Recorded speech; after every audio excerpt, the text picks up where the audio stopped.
All right. Welcome back to Blue by 90. I'm Justin, joined by Jack and Kaylin as always. And we have a very special guest today. Man of the hour, really. Kind of a hero of the game. I don't want to pump you up too much, but Terrance Williams, thanks for joining us, man. How you doing? No, I'm doing good, man. Thanks for having me, y'all. For sure. So obviously, huge game this past weekend. Huge weekend for men's and women's basketball. So just a hell of a weekend. Two Sweet 16 teams. What was it? Just walk us through the whole experience, man, of being in Indy. Bunch of Michigan fans, I'm sure, but you said a lot of Tennessee fans. So just a crazy environment, right? Yeah, so Indy was definitely crazy. We just everybody, it was a region. It was like us, Colorado State, of course, Tennessee, Kentucky, some other teams. So just walking outside, it was different than last year because last year we had COVID, so we was in the hotel the entire time. We didn't get to leave and see like the outside scene of how it is with the fans. So this time around, we went to the mall like in between like practice and study hall stuff like that, just seeing all the fans. Michigan, Kentucky, Tennessee. It was a great environment. At the games, I can't say we had the largest fan base. Like I said, Tennessee when we played them, their fan base was definitely large, but and loud. But we played in environments like that before, so we pulled it out. But like just the environment of Indy was definitely good. I can't even lie. I mean, you're close, right? Close by. That's about as close as you can get for a regional, so we'll take it. But hey, you guys, it was definitely a hostile environment that you went through in a back and forth game. So incredible to pull it out. Now, two upsets, right? So you're the underdog. I mean, in both of these games, right? I mean, from a betting standpoint, I think you were the favorite in the first game. But still, you're the 11 seed in this situation. Let's be honest, barely getting into the tournament, right? Like there was a chance that you guys weren't even getting in. What were you guys? Where was your heads in those moments where it's like, is it you guys against the world or what's going on? Yeah, like you just said, a lot of people didn't expect us to make it in, and if we were to make it in, we're supposed to be in that playing game. So when we got the 11th seed, we heard our names called that we're actually in. We were kind of happy because at the Indiana game, I ain't gonna lie, I thought we was gonna be in a playing game at least. But with our strength of schedule and our net ranking and stuff, that actually helped us, get that normal game like a bye. They would say a bye and play Colorado State. And so once we heard our names called, we were happy and we got down to work. But like you said, we're the underdog. But I feel like with the talent we have, it's just more about putting it together. Like we have the talent to win it all, but sometimes consistency, as y'all can see, sometimes like we just get a little complacent and let games fall that we shouldn't. So we just gotta stay consistent. Right now, we won 2 in a row finally after these win loss, win loss, win loss. Yeah. That way too long. Hey, come on. Couldn't you get off that rhythm earlier? Come on, man. Man, we tried, bro. We tried, but we clicking at the right time. I feel like we're gonna take it one game at a time from here on out. So we got Nova next. We game planning for them. So yeah, that's about it. So T-Will, I gotta ask you, man. 2018, Michigan Nova in the finals. Nova's what are they? They're Northeast because you're coming from DC, right? Yep. Who were you rooting for in that game? I ain't gonna lie, I was rooting for Nova, and I ain't gonna lie, yeah. So little quick, I ain't telling nobody this, but Nova was my dream school at first because Chris Jenkins went to Gonzaga, and he hit the game-winning shot, and so the connection from Villanova to the DMV area was like very big at the time. So I ain't gonna lie, I did wanted to go there. I got recruited a little bit. But I ended up at Michigan. I'm glad I went here. So, it's going to be cool seeing Jay Wright and his staff. I know him a little bit well. So, it's definitely going to be cool playing against them and a couple of my former AAU teammates on the team, too.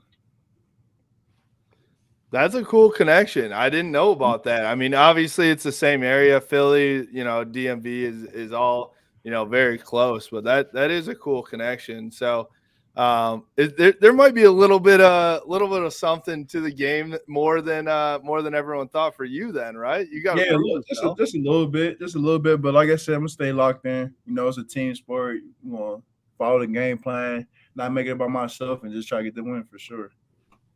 So for me, watching that game, man, like you came in and just made an instant impact, right? Like you had a couple offensive rebounds, putbacks. You hit a 3, I think, right away when you came in. Has there been any talk of you getting a little bit more minutes, being the first guy off the bench or anything like that? Not really. You know, Juwan, I don't really talk about that with Juwan because, you know, he's a coach. He got a lot on his plate. You know, I just playing my role. I feel like throughout the season, I wish I did play more, but, you know, it just doesn't work like that. So, you know, I just can't pout and, you know, like cry about it. You know, every time I come in, I just got to do what I got to do and do my job. And that's bringing energy and bringing whatever is needed to the team. So I feel like I'm doing that to the best of my ability right now. I feel like I'm doing a good job of that. And whatever minutes I get, I'm going to make the most of it.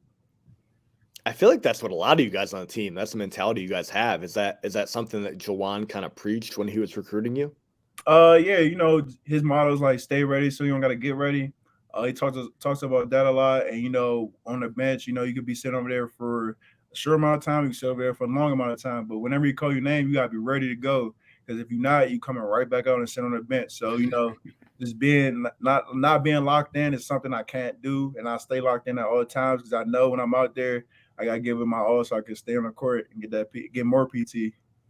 Now, I do have to compare this to you guys are probably going to hate me for this, but you know, you're sitting on the bench for a little bit of a while. I know when I'm like, I wake up in the morning, I go to the bathroom, you know, sit on the toilet for a little bit, scroll through Twitter and all that. You ever like stand up and one of your legs is asleep or what? Yeah, a couple of times, but I ain't gonna lie, it happened to me at a Tennessee game. But the game that really got me was last year, my freshman year versus Penn State, where I didn't play 35 minutes. And then I came in the last 4 minutes of crunch time. Oh my God. And we were down. And I had to play the last 4 minutes. And I made like 2 stops. I made like 2 free throws. So it was good. It was cool. But like I had to stay. That's when I learned like he could really call me at any time. Ready. He really could call me at any time. So hey, I learned my lesson from there, and now I'll stay ready. There you go. Do you do anything in particular to like really stay zoned in, or is it just the game itself keeps you, you know, involved, or what? Yeah, probably just the game itself. I just look at the flow of the game, what I need to bring to the table.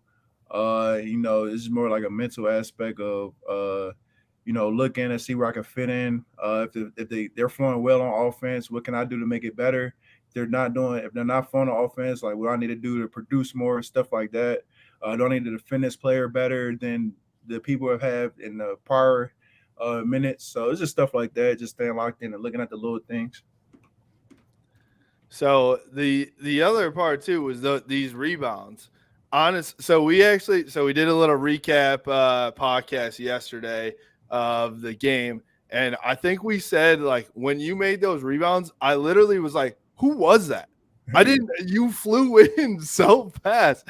I was like, I didn't know who it was. And I mean, I just haven't seen you or really anybody crash the boards that hard, you know, for you guys. So what prompted you to be like, all right, I'm going for it right now? Shit, for real, nobody really boxed me out. Like I saw like people were shooting, like the main, like Hunter, you know, he was cooking. So you got gave him the ball. Eli, we got gave him the ball. You know, me, I just came out. I hit a 3. That's really it. They ain't looking for like to go to me. So I was like, how can I make an impact on this game? And I saw like nobody boxing out. So I'm like, let me go ahead and crash the glass because they all ball watching. So it just so happened the ball bounced off right when Frankie shot it, and then when Hunt missed the layup and I got it, put it back. It just came my way, and I just focused and put it back in. So correct me if I'm wrong on this. On the Frankie miss, I feel like you were flying in and you had a chance to dunk it, but you laid it up, right? For sure, because I got kind of pissed after? Like, damn, I could have dunked that. What am I doing? Not even. I was pissed about that. I was mad that I got hit in the head. Like you saw, I put it in. And I got should have been and one. I had to fix my headband because the dude hit me in the head. So I was really mad about not getting a foul. To be honest, I'm glad I finished it because I thought I was gonna get the and one. Yeah. Hey, that's really my thinking on that They possession. robbed you. They robbed you. Man. I should have got the and one, man. If you would have came back, dunked it, and won, the place would have went absolutely nuts. It ballistic. went nuts. That would have brought the house down for real. Oh my God. Like the house was like, I still low key like it still went nuts when I came Jones back. But if I would have got an and one dunk, it would have exploded for sure. Oh my God. All right. I mean, you were crashing the board so hard, even the announcer on TV was like, "Oh my gosh, T. Will." Yeah, bro, I had to, man.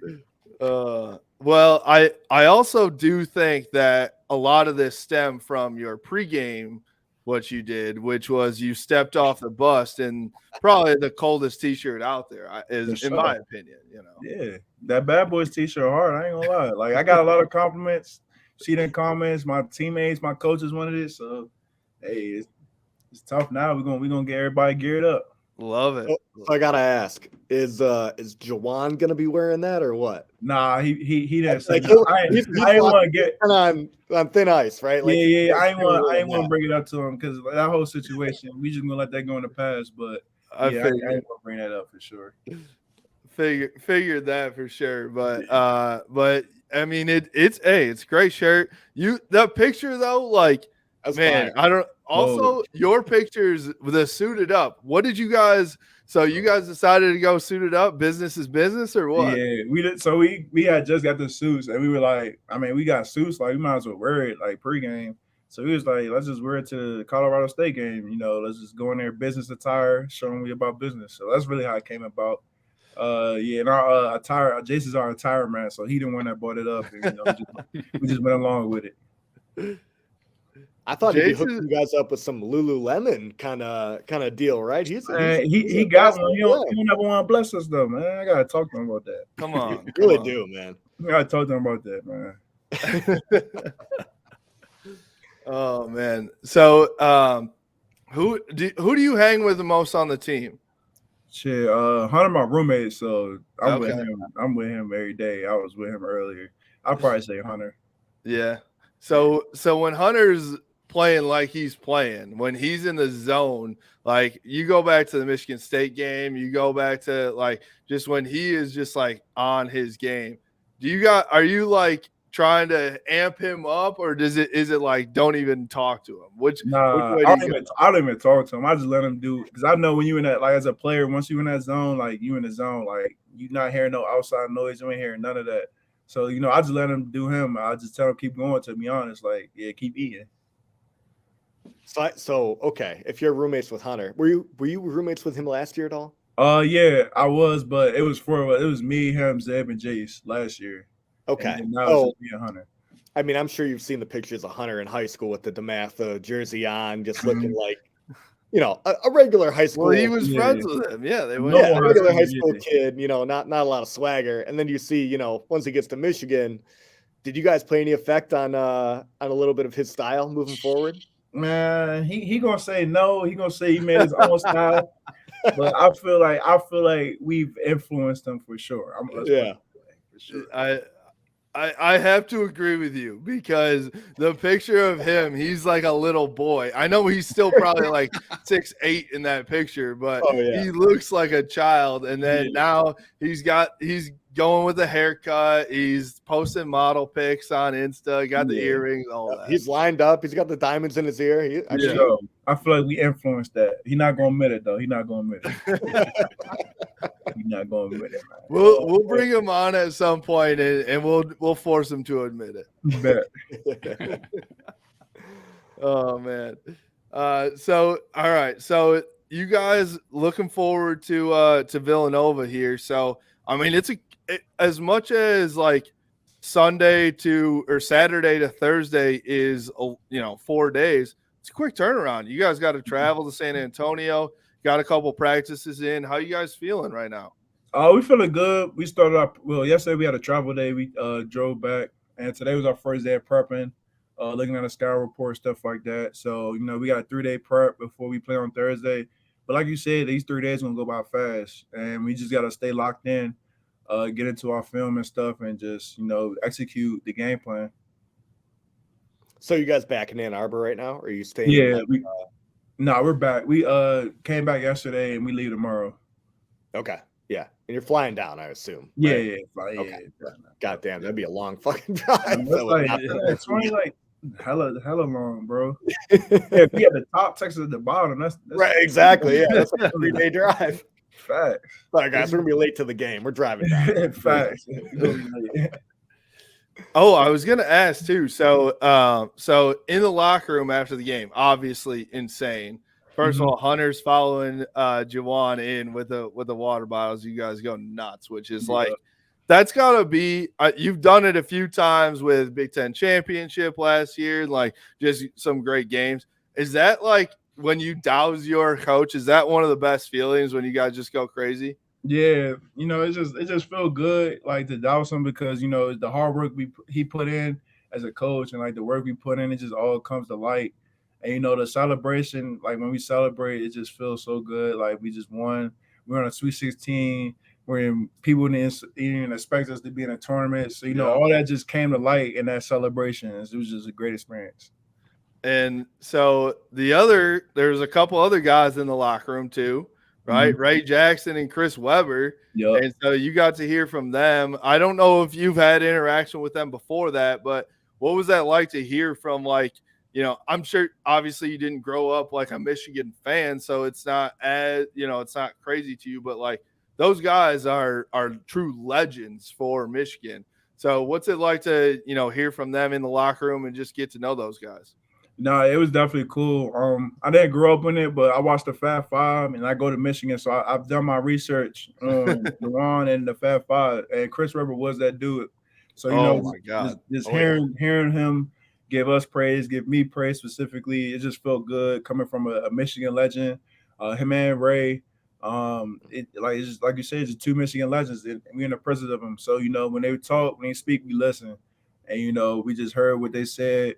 It's just cool seeing them all come back together. I know there was some like little hostility going on, so it's just cool seeing them all come back to Michigan and support Juwan. And it was a great experience, great talk we had with them, and I hope they come back to some more.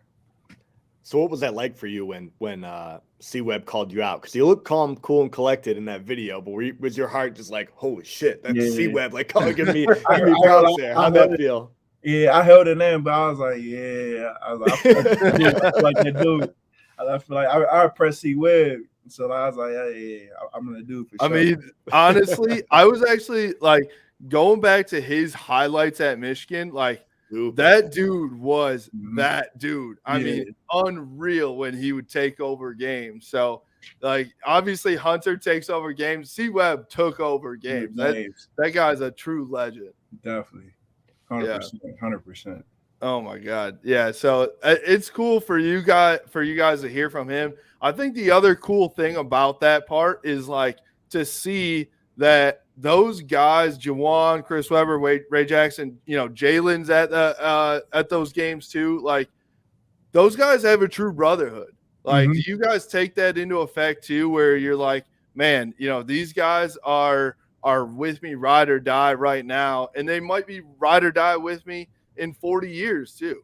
Yeah, that's what something that Chris Webber talked about too. He's like, cherish these moments with your brothers because they down the road you're gonna come back and look at it and you're gonna talk about stuff like that. Talk about beating Tennessee, going to Sweet 16. Making these bonds with your brothers. So that's one thing he talked about. Just don't take it for granted. Live in the moment, cherish the moment because it doesn't come around a lot and it doesn't come around for a lot of people. So, we're in a special place and, we're going to continue to build bonds with this team and, future Michigan teams. That's a great message. It is. I mean, it's so cool. Like, obviously, Juwan's the guy. Like, we love Juwan. I mean, and it's just cool that he, made his legacy while he was here as an athlete. Now he's making his legacy as a coach, too.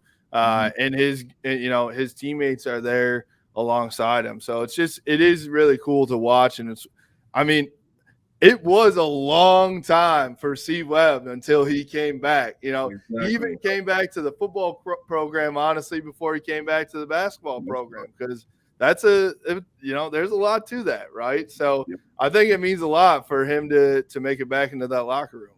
Definitely. No, that's why. Yeah, that's why I said like when he came back, it was a big deal. I feel like because of everything that happened. So seeing him, I was like, yeah, it's definitely a family for sure. Absolutely. Absolutely. So, all right. So we're moving on to next weekend. We said it already, but what Villanova, it's going to be you're going to be the underdog once again. This is going to be probably the toughest, honestly Tennessee, if you look back at it, they had lost did you know this, but they had lost twice since February 10th. Like they were hot. Yeah, we heard that. We heard that for sure. Yeah. So now, are you playing the same thing going into the Villanova game? Like, hey, these dudes, yeah, they're a number 2 seed. Yeah, they're one of the top teams in the country. We don't care. Mm-hmm. I mean, yeah, you gotta have that mindset.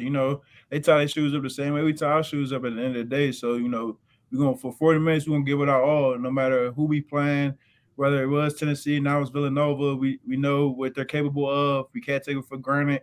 And like I said, we just got locked in on the game plan because Coach Howard, he's a great coach, and I feel like he's gonna put us in a position to win. I'm glad you said that, man. I mean, so many people love Coach Howard, and obviously with what happened against Wisconsin, some people, I guess they've got a negative look on him now, which I don't think they should, but they do. You talk about him having a great game plan, and you guys are so talented, but we look at the previous schedule, and there's been so many win-loss. What do you think's the biggest difference there between those wins and those losses? Because again, you guys are such a talented team. Like, I think people expect you to go undefeated, right? Yeah. And I feel like the biggest thing is putting a 40-minute game together. Sometimes we're going to halftime with a lead, or we're going down by 3, and then we come in the second half and just slump it. And we've done it a couple of times this season. Indiana, that's a big one. Right. We've done it with Minnesota, UCF, UNC. Like, the list goes on and on and on. So, just putting a 40-minute game, we got to continue to do that. I feel like that was the biggest thing we did versus Tennessee. Like, I think we were down at half, but we came back in the second half and we're still locked in, like the energy we had in it before when we came out early and was up. So, just putting together 40-minute halves, that's been like the most difficult part, I would say, because we had, like I said, we had the talent. The talent is there. Right. That's not lacking at all. The coaching is there. It just, can we put it all together for 40 minutes? I'll tell you what, man. That second half, I was going nuts. I was at a bar in back in Ann Arbor watching that game, and I was like, oh my god, like this is it. This is the year. This is the year. They're gonna do it. They're gonna do it this year. So I was pumped, man. That was awesome. And then going into the kind of later stages of the tournament here, I mean, you see a lot of different teams that are kind of at different stages in their schedule, so to speak, like teams that are kind of getting hot and teams that are kind of trying to stay hot. What kind of difference do you think there is between getting hot and staying hot? What's more difficult? I feel like getting hot because, you could be hot, you could stay hot, and you could be hot in December. And when it comes March, you can be cold. You can be hot in February, but when it gets to March, you could be cold.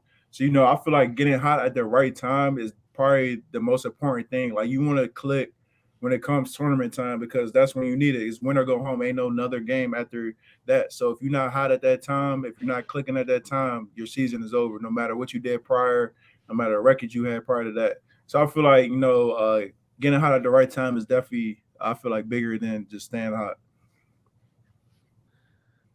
So, all right. So, obviously, Coach Howard gets suspended. Our guy Phil comes in. But tell us about Phil. Coach Martelli's, I mean, he seems like a team favorite. Everybody loves Coach Martelli, right? Yeah, like everybody call him a godfather. He's been doing it for so long. Like, he really the OG of this basketball stuff for real. Like, we respect him. He gave us wisdom, and he has respect from everybody in the Michigan organization, for sure. So, what was that like though to have to go from?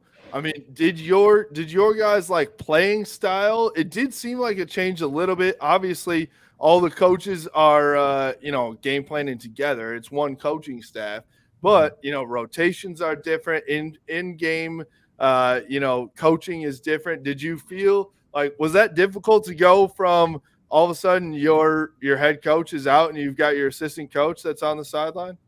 I mean, it really wasn't difficult. Coach Martelli, he just kept going with Juwan's like playing style, like you would say.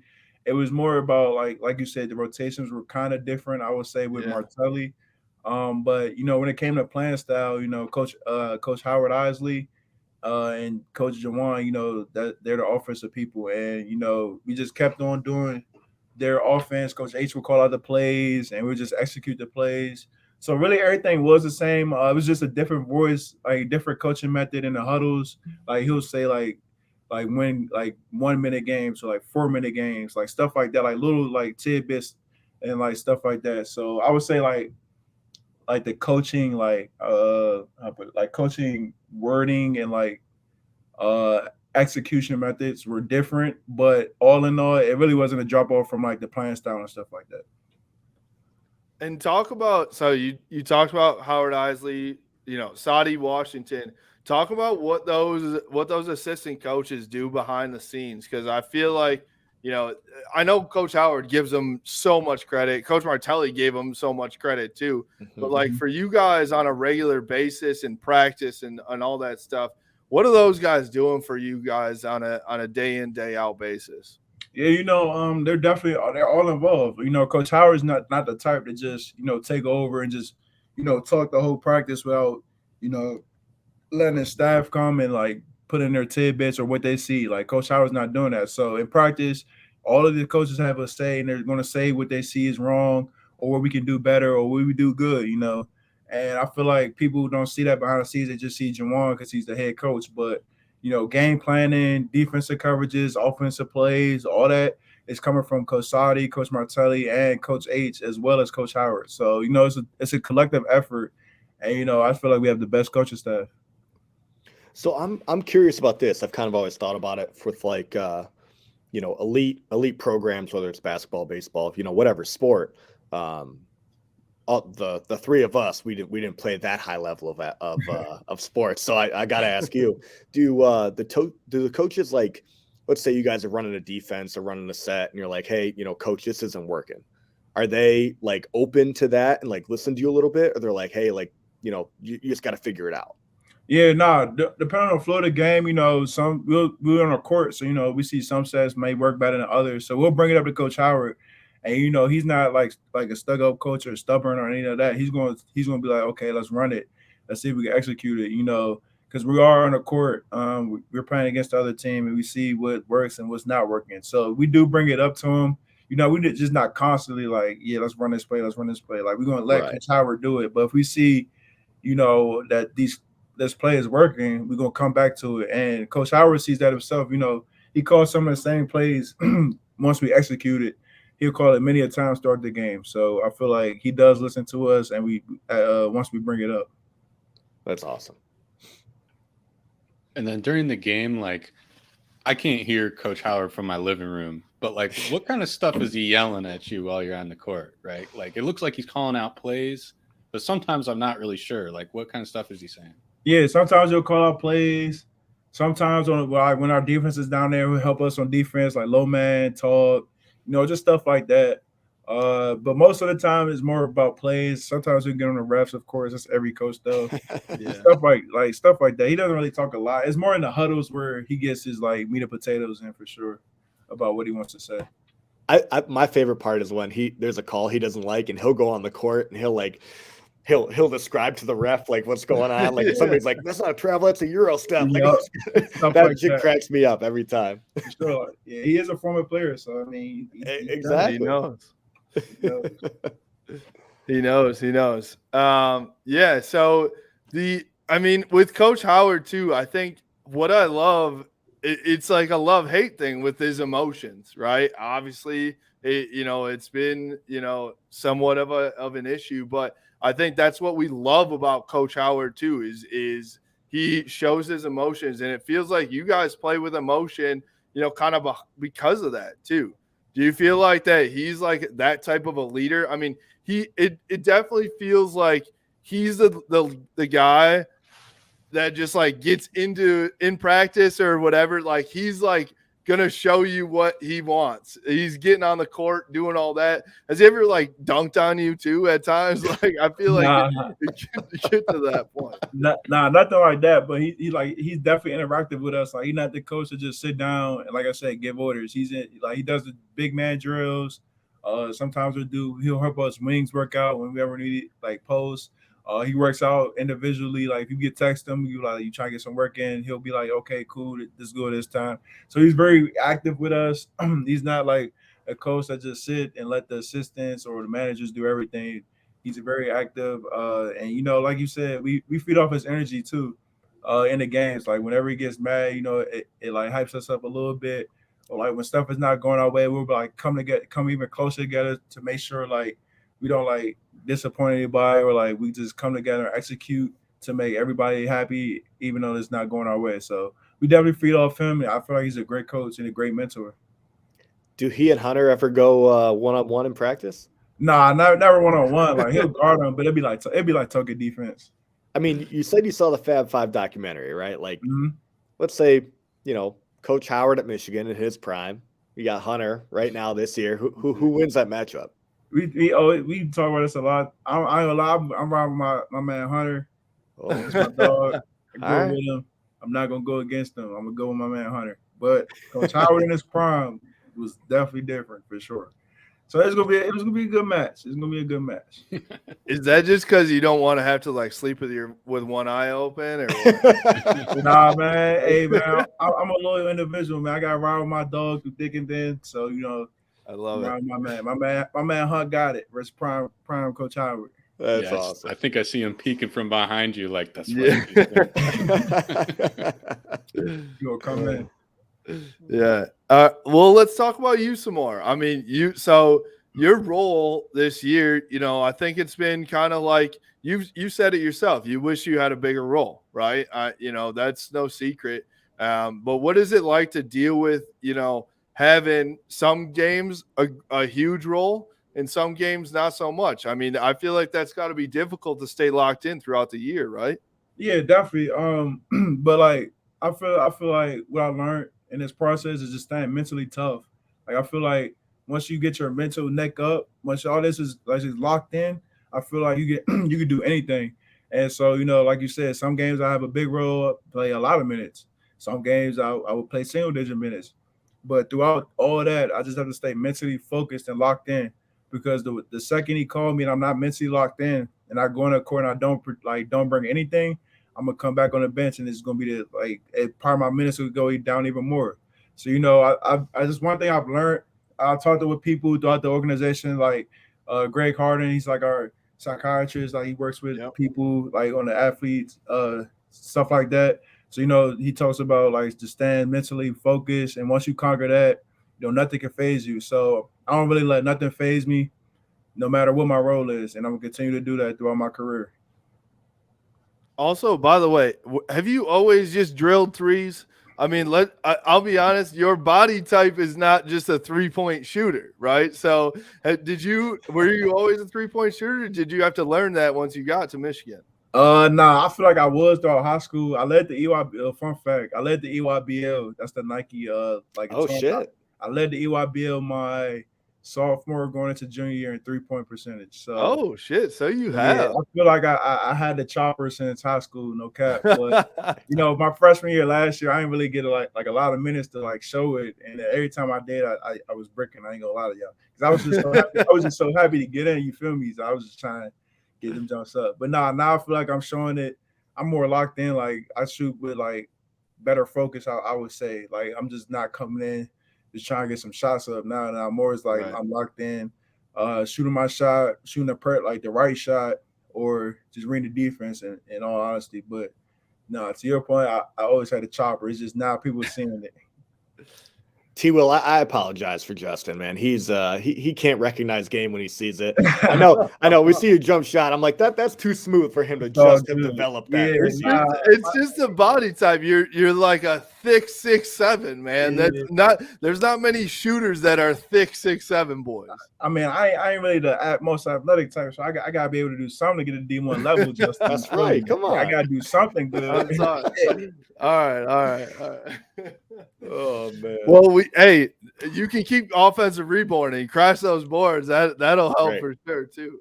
Nah, I think that's a part of it too. High school, I was a 2,000 point scorer, 1,000 point rebounder. So shit, I've been doing it since high school. So like I said, I know what I'm capable of, and yeah, that's just part of my role. I just know what I'm capable of. Well, I do have another question about your role too, honestly, because like how I see it, I'm just being honest, you're kind of a tweener, right? Like you're a big dude, but you also play guard. Like, how do you manage that where like sometimes, you may need to play a 4, sometimes you may need to play a 3, and you can be guarding very different people when you're in that situation or going on offense against very different people. Is that a tough situation as well? Yeah, I mean, I would definitely say it is because, I don't have one position. So in practice, I got to know damn near all the plays from 3 and to 4, shit, sometimes to 5, sometimes I play small ball 5. One time he put a lineup in versus Buffalo. I was at the 2. So it was like I gotta stay locked in practice, and it's not really easy, but I feel like I'm capable of doing it. I'm a smart individual, so it just comes natural to me, I would say.